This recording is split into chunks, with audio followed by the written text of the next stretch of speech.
que quase todo filme com muitos efeitos visuais hoje em dia tem boa parte das cenas filmadas em frente a um fundo verde? Por que esse fundo tem que ser verde ou muitas vezes azul?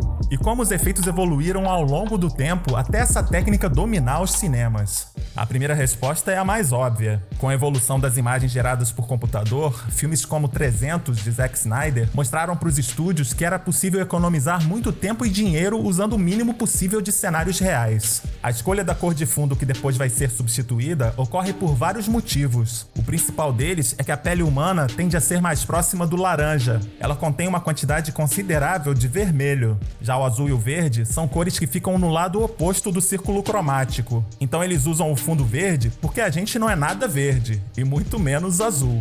O verde tem algumas vantagens. É mais fácil de iluminar, tem mais brilho em dispositivos eletrônicos, é menos comum em figurinos do que o azul e pode se destacar melhor diante da cor do céu. Em compensação, tende a criar bordas mais claras e pode acabar vazando com mais facilidade. Então, em algumas situações, principalmente com menos luz, o fundo azul costuma funcionar melhor. Isso também acontece, obviamente, quando existe alguma coisa verde em primeiro plano, mas nem sempre a cor verde foi a preferida nesse tipo de efeito. Isso começou a ficar mais frequente a partir de meados dos anos 90, quando a tecnologia digital foi cada vez mais usada na pós-produção. No início, era mais comum que esses truques fossem feitos com a cor preta. E quando eu digo início, eu tô falando dos primeiros filmes mesmo, lá na época do cinema mudo. Foi nesse período que cineastas como Georges Méliès fizeram as primeiras experiências com o que ficou conhecido como dupla ou múltipla exposição. Era uma técnica simples, também usada em fotos, para sobrepor imagens usando mais de uma vez o mesmo pedaço de filme, o mesmo espaço do negativo. Como a composição funcionava melhor com um fundo na cor preta, surgiram ideias como cobrir um lado da câmera para uma primeira gravação, rebobinar o filme e cobrir o lado oposto para registrar uma segunda ação. Esse tipo de truque já proporcionava resultados mágicos para a época. Por exemplo, uma pessoa já podia contracenar com ela mesma, inclusive parecendo se tocar. Nessa cena de beijo do filme O Pequeno Lord Fauntleroy, foi usada uma pintura em vidro para criar uma máscara escura onde ficaria a atriz. O alinhamento foi tão complicado que a cena de 3 segundos demorou 15 horas para ser filmada. Com o tempo, essas técnicas de composição foram evoluindo e ganhando diferentes nomes, e aqui eu vou tentar resumir para não complicar o vídeo.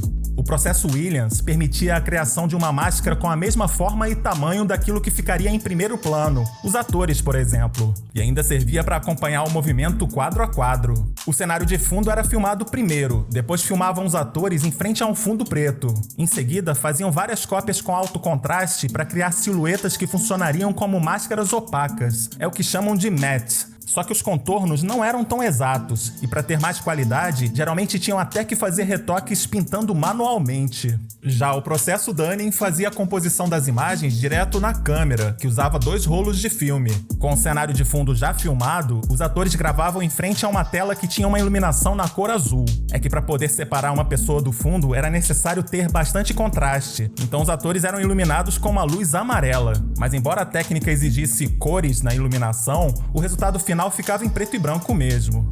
Vale lembrar aqui que era muito comum também fazerem truques com imagens projetadas em telas que geralmente ficavam atrás dos atores, mas esse é um processo diferente que está se renovando, e eu devo comentar em outro vídeo. Nos anos 40, Larry Butler fez com que O Ladrão de Bagdá fosse o primeiro filme a usar o chamado processo de fundo azul na composição de imagens. Uma vantagem do azul sobre outras cores é que permitia uma separação de bordas mais limpa, porque tinha um menor grão na película. A essa altura, eles usavam o processo de cor Technicolor de 3 faixas, e foi possível pegar a separação de azul e criar uma máscara que era o inverso do que conseguiriam com a separação vermelha. A partir daí, dava para anular o fundo azul na imagem do ator e inverter a máscara para trabalhar com a imagem do cenário, anulando dessa vez o espaço onde a imagem do ator seria encaixada no final do processo. E você deve estar aí pensando como faziam tudo isso sem usar computador. A resposta está em um equipamento que já existia de forma rudimentar desde os anos 20 e que seria usado em grande parte dos efeitos produzidos nas décadas seguintes: a impressora óptica. A função básica de uma impressora ótica era fazer cópias de filmes, e fazia isso partindo de uma ideia muito simples, com uma câmera em um lado e pelo menos um projetor na outra ponta. Enquanto ele projetava o filme quadro a quadro, a câmera ficava lá registrando as imagens. Dava para alterar o tamanho também, usando lentes ou mexendo nas distâncias. E não só isso, era possível usar filtros para alterar cores ou usar máscaras para combinar duas ou mais imagens formando uma só. É o que é chamado de composição, e essa é a parte que mais interessa para esse vídeo. O trabalho realizado em O Ladrão de Bagdá tinha muitos problemas nas bordas e não envelheceu tão bem, mas para a época o filme foi inovador e ganhou até Oscar pelos efeitos especiais. Outro vencedor do Oscar foi Mary Poppins, de 1964, que usou um processo diferente, o de vapor de sódio, que alguns chamam de tela amarela. Na verdade, eles colocavam os atores em frente a uma tela branca que era iluminada com luzes alaranjadas de vapor de sódio, como diz o nome do processo. O sistema usava, junto com a câmera, um prisma único que dividia a imagem ao mesmo tempo em duas versões. Uma delas anulava a cor de fundo e outra gerava automaticamente uma silhueta que servia como máscara. Quando a composição era finalizada, a qualidade ficava excelente para a época, mas a Disney comprou o único equipamento que fazia esse processo e cobrava caro demais pelo uso da tecnologia.